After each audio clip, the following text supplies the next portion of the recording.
Thank you so much for your presentation and sharing your expertise, Alejandro. So moving right along in the agenda, we have a presentation from Mr. Christian Virgil, who will be presenting to us today on a transdisciplinary and transsectorial approach for utilizing mangrove forests to protect coastlines in Trinidad and Tobago. Christian Casey Lee Virgil is a doctoral candidate in industrial engineering at the University of West Indies, St. Augustine, Trinidad and Tobago. He holds a Bachelor of Science degree in biochemistry and a Master of Science degree in occupational and environmental health and safety. Additionally, he's a senior lecturer at the College of Science, Technology, and Applied Arts of Trinidad and Tobago, and his research includes climate change, sustainable development, public health, and occupational safety. Please give a round of applause for Christian Virgil.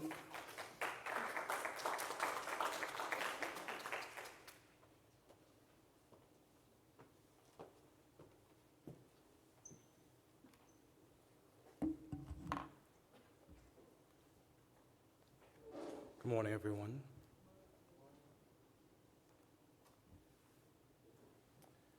Yes, my name is Christian Virgil, and this morning I'll be presenting on an approach for using mangrove to protect coastlines in Trinidad and Tobago. So, over the course of the last day, we have spoken about nature-based solutions, and mangroves would have come up as a potential solution. Mangrove forests, they provide a lot of social, economical, and environmental benefits. What we have seen happening in Trinidad and Tobago is many government agencies, NGOs, and community groups are now taking an interest in protecting the ecosystem. So this approach hopes to utilize that shift to create something that can really lead to a sustainable mangrove environment and also coastal protection. So in my presentation, I'll discuss a few enablers, some barriers, and also look at how we can use a comprehensive and collaborative approach across several disciplines and sectors to create an integrated system to protect our mangrove forests. Some background in case for those of us who don't know where Trinidad and Tobago is, indicated by the red arrow, that's where Trinidad and Tobago is, and we are orange, that's Panama, lovely country. So we are a highly industrialized two-island state, meaning it's comprised of two different islands. We are located at the southernmost point of the Caribbean archipelago. So 69.5% of Trinidad and 42.7% of Tobago's coastal zones are susceptible to coastal erosion and coastal flooding. The map right here, this is Trinidad. The small island is Tobago. Trinidad contains about 95% of the entire population of the country. Indicated on the east of Trinidad, that red highlight, that's showing that that site is very vulnerable to coastal erosion and coastal flooding. And in Tobago, it's more concentrated in the east area to the south. So what is at stake in these areas? Well, 80% of our industrial activities are located in the coastal zone. 80% of urbanized land is also found within that zone. 50% of transport structures, 60% of small-scale economic activity, and 90% of tourism infrastructure is located within our coastal zone. Now, Trinidad and Tobago is a very small country. We can't afford to lose land. So the coastal erosion and flooding issues are really something serious to consider. So what we're seeing here is that in Trinidad, I'm focused on the larger island. The west of Trinidad, the population density is significantly higher than the east. Even though the east is more vulnerable to erosion and flooding, the west, that's where you have a lot of important structures. So the population density is quite high. In the map that you're seeing on my left, the east of Trinidad also have a lot of important structures as we highlighted before. That black spot there, that's our industrial center where we process a lot of hydrocarbon. We also have, I'm going to highlight the mangrove forest in a later slide. We also have a lot of other infrastructures, roads and so forth located in the western area of Trinidad. Right. So how do you go about protecting our coastlines? Well, we have green versus gray. Well, it's really quite a spectrum that you would see transition from green to gray. There are many discussions about ecosystem-based protection and what that actually means. So I'm going to attempt to use the definition of that I would have found to be a very common in literature. So with the green measures, the protection function is derived from ecosystem features. That can range from many things, but I'll focus on what I'm going to be discussing today. So mangrove forests and seagrass conservation or revegetation might be considered to be a green coastal protection function or green coastal protection measure. The gray would be more artificial engineering structures like seawalls and groins. Now, neither method is quite perfect. The mangrove, for example, requires a lot of space for you to be able to have some function from them. And the artificial engineered structures, sometimes, depending on how they are built, they tend to create issues, like, for example, the seawalls that were built somewhere in Trinidad at some point.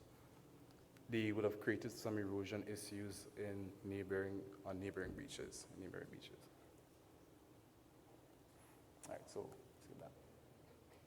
So in terms of gray coastal protection measures in Trinidad, now this map is from 2022, and there were some slight changes, but for the most part, this still holds. Most of our protection is happening in the eastern areas of Trinidad at different stages of ongoing, completed, and proposed projects. And you notice that the east of Trinidad is basically a little bit ignored for the most part. And it makes sense because the east is much more vulnerable to coastal erosion and flooding than the west. So it makes sense that you'd see more activities going on in the east area, right? So the literature review I did on a project in Canada, I identified 6 main factors that must be considered when we want to strategically use mangroves to protect our coastlines. The first 2 speaks to ecosystem coastal protection capacity. So I'm going to start with number 2, then go to 1. With 2, when you consider the hydrological and coastal factors, it tells you what type of protection you require. So you may need to attenuate the wave energy by a certain factor. The hydrological and coastal factors would tell you what that's all about. The biophysical speaks to the core of the approach in terms of engineering these forests to give you the protection that you require. So the species of mangroves would be important, the configuration and the density. So the research is very limited on this in terms of how much protection we can really get from the different species, the configuration and density, so that we can actually plan strategically.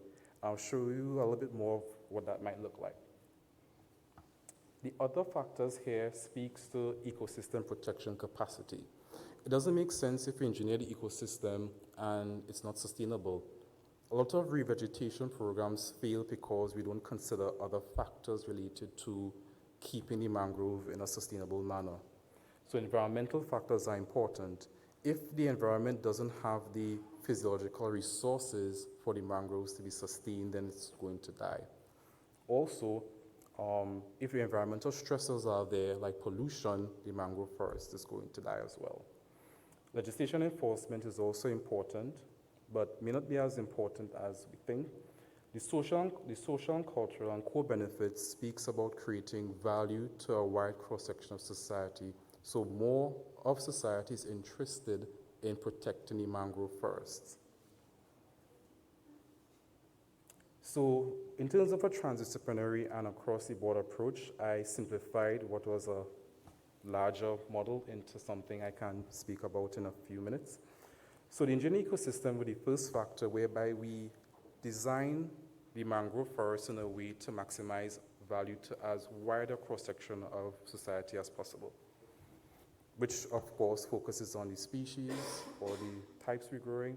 It also focuses on the configuration of the forest and the density, all right? Because those are the main factors that were identified that tells you what protection factor that you're going to get from the mangrove forest. By engineering the system in such a way, we maximize as much benefits to society as possible. So coastal protection against flooding, disaster reduction, very important. Carbon dioxide reduction as well. Mangroves are really good at trapping CO2. Increased economic activity, increased recreation and culture. And if we maximize benefits to society, then we can improve ecosystem protection by reducing environmental stresses, improving biodiversity, and what we call stewardship or ownership, whereby a wide cross-section of society would value the mangrove forest in a way that they just don't want it to be destroyed. So I'm going to run through these points very quickly.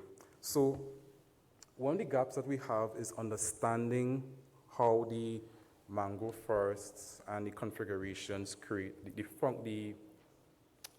how well they work, right?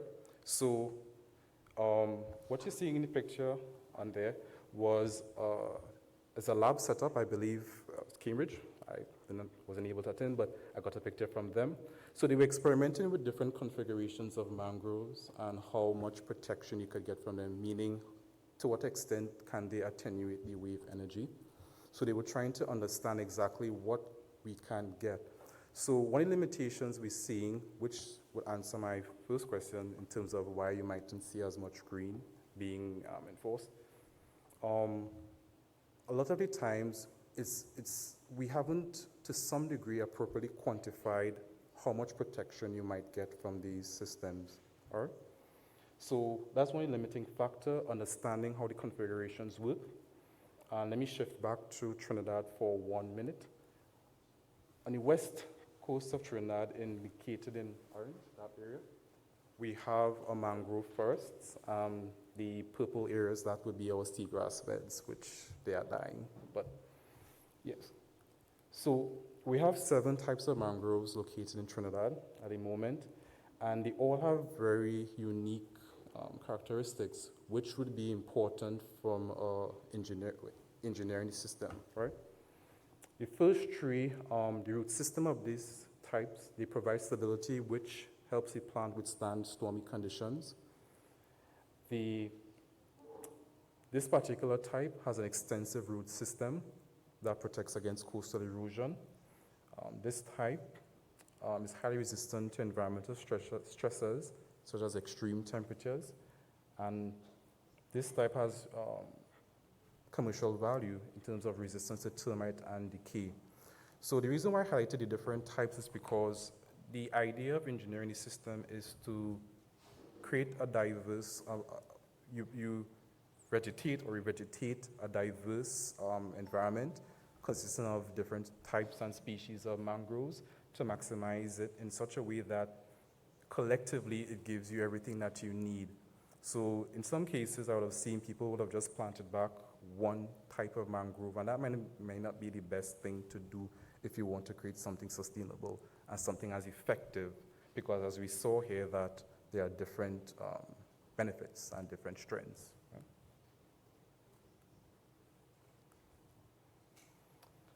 So the value engineering aspect is in terms of when you design a system, it provides such value for a wide cross-section of society that lots of people are going to be interested in it and have a genuine interest in protecting it because it has been designed to provide value for a wide cross-section of society. And then we have environmental stressor reduction through ownership and stewardship, meaning that, well, as I mentioned before, the more benefits it provides to a wide cross-section of society, the increased likelihood that people are going to want it to remain, and it will be less likely to destroy it because it provides so much value to a lot of people. So just highlighting some of the issues, there was a decline in size of protected and unprotected mangrove forests in Trinidad, and for a variety of reasons that would have been discussed in previous sessions. So I'll just bypass that. And we have a series of laws to protect our mangroves, which is why I started in the beginning by saying maybe laws may not be the absolute, it may not be the panacea that we think it is to protect our mangrove forest, which is why improving value and ownership would probably be more important, right? So these are several of the laws and conventions which Trinidad and Tobago subscribe to, or which we have. Yet we're still seeing some degradation. One of the issues, of course, is enforcement. You can't be everywhere, and there's a lot of resources you need to enforce the laws and regulations. But if you provide value for a lot of people, then there's no need really to enforce what people are going to do willingly. Yesterday we spoke about culture change, where people will just do the right thing because it becomes part of the culture, which is where we would have to go eventually. The police cannot be everywhere to enforce these rules and regulations. So one of the things that we are doing at the University of West Indies, or trying to do, was create what we call a living laboratory, where we bring together all the experts in the different fields I mentioned before, so we can create what I call a manual or blueprint to guide anyone, any country, trying to use mangroves in a sustainable manner. So the manual is going to provide you with all the factors you should consider, the scientific in terms of what protection factors you might get from a mangrove configuration and density and so forth, and how you can integrate everything to provide as much benefit to a wide cross-section of society, so that would lead to the system remaining sustainable for a long period. And thank you, everyone.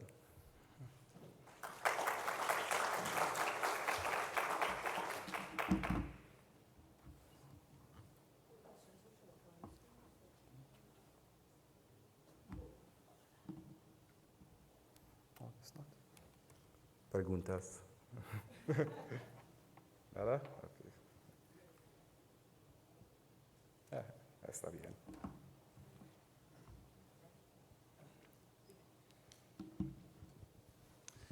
Yes, thank you for this very interesting presentation. We're also working on trying to understand how these mangroves can grow. And maybe one question, are you also investigating the conditions which are required to grow these mangroves? So I understand they need to be in the intertidal zone, and these conditions need to be created. Yes, correct. Yes, thank you. Yes. Right. Thank you. Oh.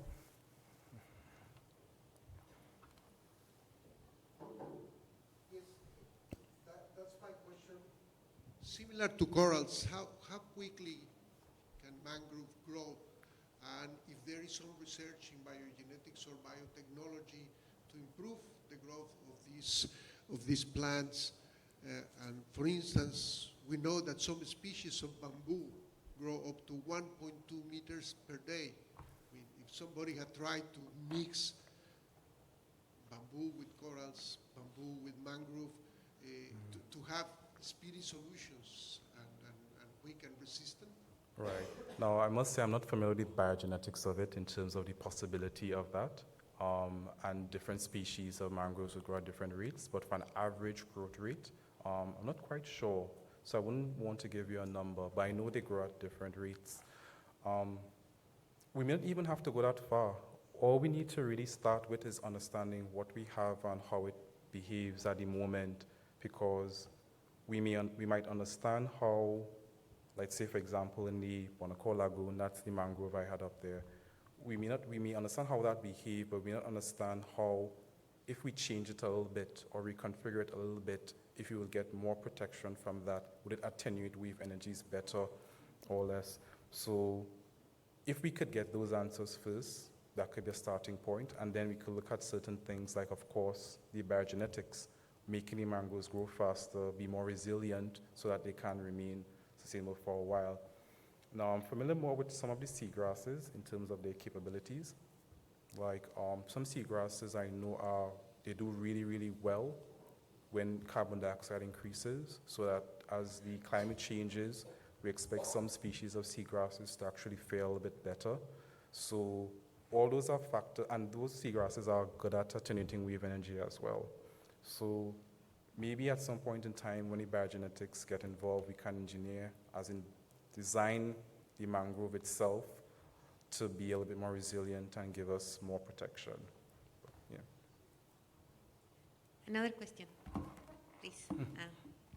Thank you so much for your presentation, and congratulations, because sometimes it looks like no one is doing anything. So again, congratulations.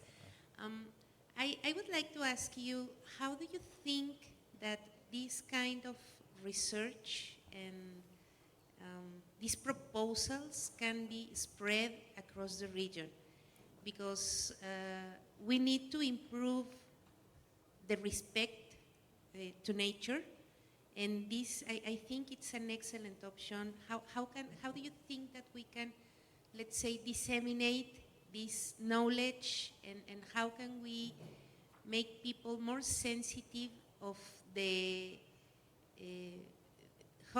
how important is the relationship and the respect to nature? Right. One of the things I realize is that we quite often default to the easiest option, which would be gray engineering. It is easy because it is familiar and known. You could quantify exactly, you could quantify the protection you can get from it quite easily. So if you build a seawall of these specifications based on the conditions that exist, you know it's going to last and so forth. Regarding mangrove forests, that data I think is not quite there. So as a decision maker, you need to know exactly what you're going to get from your investment in terms of how well it's going to work, how long it's going to last, and so forth. So I think as a foundation, we need to have greater understanding of how the ecosystem behaves. And then once we have that understanding, we can then disseminate that knowledge across the region so people wouldn't have evidence-based or quantifiable data to support the importance of the mangroves. So I think that's the start. We need more data so that when we have the evidence, we can then disseminate that across the region. Forums like this, where maybe in the next year or two, have a manual to share with everyone about these are the things you should consider, these are the factors to examine. Once you examine these factors, evidence-based factors, then this would be a good place to set up your mangrove forest. Most likely, from what I've seen as well, is that green measures by themselves may not necessarily give you all the protection you need, so that is something that would have to actually be considered. But I think the starting point is having the data, because as an engineer, you are going to want to do things based on evidence and data, and not just because it sounds good or it sounds nice. We want to make sure it works. So data, to me, is the starting point.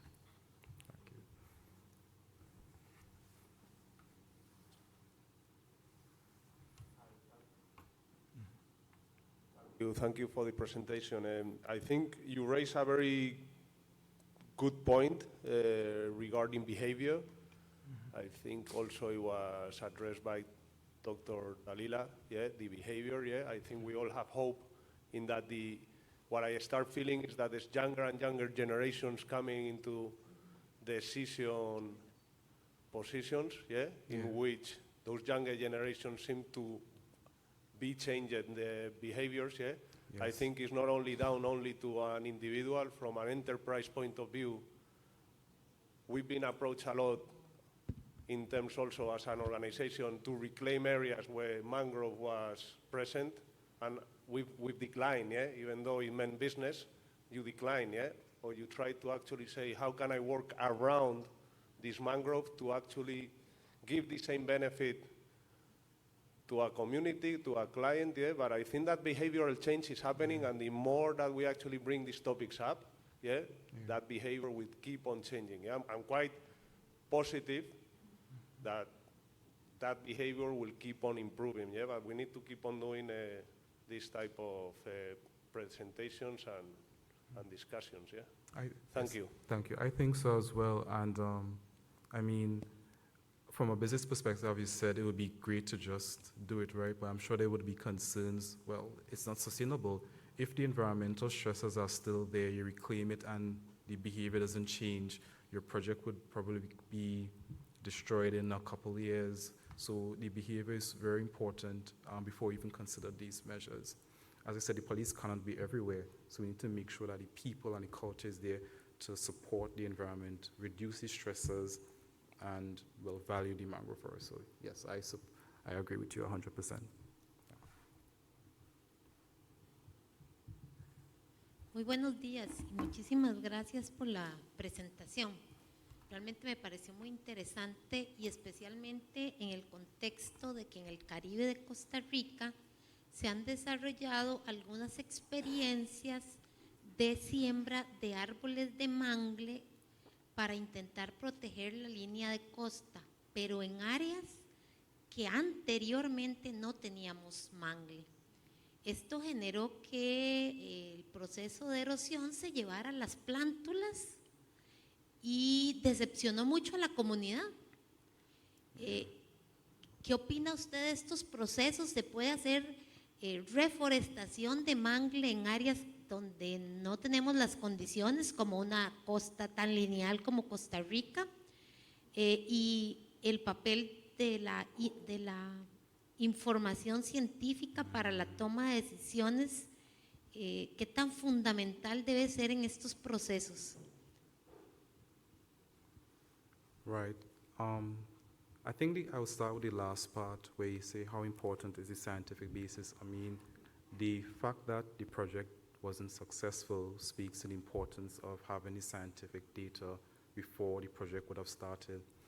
The research that would have guided me, there's research by Spalding, published in 2014, I believe, and he spoke about that most projects, mangrove vegetation and revegetation projects fail because the environment is not suitable for it to work, or it was not considered properly. Now, in terms of the structure of Costa Rica being a linear structure and what can be done, I think the first part would be a good assessment of the area, really, to understand what species of mangroves might be most viable in those areas. And that requires more consideration of the hydrological and coastal conditions and environmental conditions to determine the species that might be most viable in those areas. So I think that's a starting point. Assess, the features of the coastline and what species might be most suitable for it. I'll gladly have discussions as well after to talk a bit more about it and do a bit of research on that for you, but I think that's the starting point. But science is the starting point. I mean, the thing about these climate change and all of these things is that quite often we get caught in the hype, in the, what it looks like, and we ignore the science behind it. Revegetation looks good, it's important, yes, but if we really consider it to be important, we'll make sure we do all we can to make it work and not just plant it, a company take a picture, goes into the newsletter, they feel important and get investors, and the thing dies in 5 years. I mean, if we really care, it's not an opportunity to score points, which some companies do. It's something serious and we should take it that way. So we need the evidence to do that, to make sure the thing actually works. Hello? Hi. No. Just to ask one short question before, because it's related to what you were saying regarding reforestation, what Liliana had asked. Has there been any scientific research that you are aware of that determines how these ecosystem benefits that you're speaking of, or values them based on the age of the mangrove? Oh, I'm not aware of actually. Well, I'm not aware of any specific research, but if I were to infer ideas, I would assume that the age would definitely reduce some benefits, but not all, especially in terms of protection. I assume an aging forest wouldn't be as viable as a younger one, but that's something that we will have to do some research on as well. But yeah.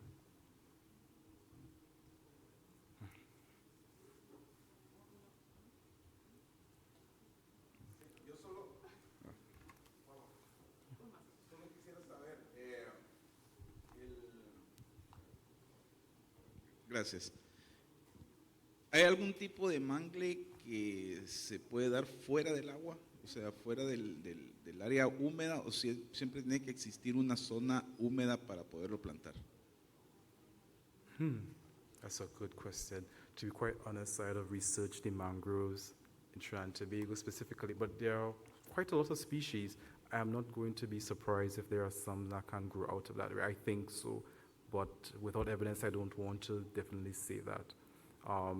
But the mangrove that I'm aware of, the ones that we will research, they grow in the intertidal zone. So I'm not aware of any mangrove that grows away from that zone. But I'm not be surprised if some type or some family or something closely related to it would be growing away from the beach.